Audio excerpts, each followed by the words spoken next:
បាទជំរាបសួរជាងកង្ហាលទាំងអស់គ្នាបាទវីដេអូហ្នឹងគឺខ្ញុំបានរៀបចំដុំហត្ថរីចំនួន4ដុំដែលដុំហត្ថរីហ្នឹងគឺមានបងគាត់នៅភ្នំពេញគាត់ផ្ញើមករំបាទហើយខ្ញុំក៏រំលោះស្ពាន់ថ្មីឲ្យគាត់ទៅហើយក្នុងការរំហ្នឹងឥឡូវហ្នឹងគឺខ្ញុំទទួលរំមួយគ្រាប់ 25,000 តែតម្លៃហ្នឹងគឺអត់ទៀងទេបើឡើងចុះទៅតាមស្ពាន់ទៅតាមលូស្ពាន់ដែលយើងទិញមករំបាទអញ្ចឹងក៏ធ្វើការកត់វិក័យប័ត្រផ្ញើជូនគាត់ដោយមុនដំបូងហ្នឹងគឺគិតតែផ្ញើតែគាត់ថាតាក់ទងគ្នាតាក់ទងទៅគាត់ទៅគាត់ថាមិនបាច់ផ្ញើទេចាំពេលមានផ្លូវទៅស្រុកទៅអីចឹងចាំចូលយកឲ្យហើយបន្ទាប់មកខ្ញុំក៏ធ្វើការជួសជុលកង្ហារជូនអ្នកក្បែរផ្ទះហ្នឹងចំនួន1បាទអញ្ចឹងក៏ធ្វើការដូរដុំភ្លើងកង្ហារវៀតណាមហ្នឹងគឺដូរដុំភ្លើងហើយយើងដូរជាបាក់ជាបដូរថ្មីអញ្ចឹងទៅបាទដោយក្នុងរោងខ្ញុំនេះខាងមុខហ្នឹងគឺជាតូបកាត់សក់ហើយខាងក្រោយហ្នឹងគឺជួសជុលបាទចឹងពេលដែលជួសជុលហ្នឹងគឺមាន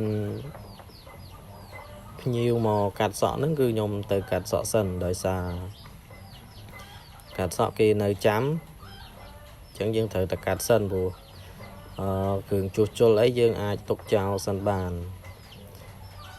វីដេអូនេះអាចតែមើលមិនច្បាស់ទេដោយសារតែខ្ញុំថតកន្លែងដែលមើលឃើញកង្ហារចឹងណាហើយដោយសារពលឺវាមកពីខាងកើតអញ្ចឹងវាអាចតែចាំងតែគាត់ថានេះជាសកម្មភាពខ្ញុំបាទកាត់សក់បាទហើយមានក្មេងមានចាស់អញ្ចឹងទៅក៏ធ្វើការកាត់សក់ជូនគាត់សិនហើយឥឡូវហ្នឹងគឺខ្ញុំមានផេក2ផេកមួយឈ្មោះជាងរ៉ាត់ជួសជុលកង្ហារផេកមួយទៀតឈ្មោះជាងរ៉ាត់សំលៀងត្រង់ដើកាត់សក់ដោយត្រង់ដើកាត់សក់ហ្នឹងពេលដែលមិនមុតមិនអីហ្នឹងគឺយើងអាចសំលៀងឬក៏មានខូចមានអីចឹងគឺជួសជុលបានហើយការជួសជុលហ្នឹងគឺយើងមានដងជាងដងអីចឹងទៅក៏យើងជួសជុលបានហើយគួបផ្សំនឹងការទៅរៀនសំលៀងរៀនអីចឹងទៅរៀនសំលៀងត្រង់ដើហ្នឹងក៏យើងអាចធ្វើបានដែរឥឡូវហ្នឹងគឺទទួលសំលៀងត្រង់ដើកាត់សក់បាទហើយថ្ងៃអាទិត្យថ្ងៃអីហ្នឹងគឺខ្ញុំនៅកន្លែងទេនៅផ្ទះទេដើម្បីដូចថាចាំម៉ួយកាត់សក់យើងកុំឲ្យដាច់ម៉ួយបាទអញ្ចឹងពេលដែលយើងកាត់សក់ហើយយើងក៏មកធ្វើការជួសជុលកង្ហារយើងបន្តបាទអញ្ចឹងឃើញថាយើងតនេពីកាត់សក់យើងក៏ធ្វើការជួសជុលកង្ហារបន្តបាទអញ្ចឹងជាងណាដែលមានអាជីពដូចខ្ញុំអីគឺអាចអាជីពបន្ថែមបានជាជួសជុលកង្ហារជួសអីចឹងទៅបាទហ្នឹងសម្រាប់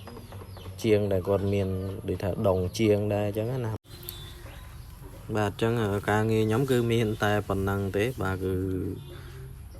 កាត់សក់បើតំណេពីកាត់សក់គឺខ្ញុំជួសជុលបាទអញ្ចឹងត្រង់នេះខ្ញុំក៏ធ្វើការលាងសម្អាតស្លាបអីជូនគាត់ទៅហើយយើងគុំទៅវិញទៅហើយចប់ត្រឹមហ្នឹងហើយបាទវីដេអូអរគុណច្រើន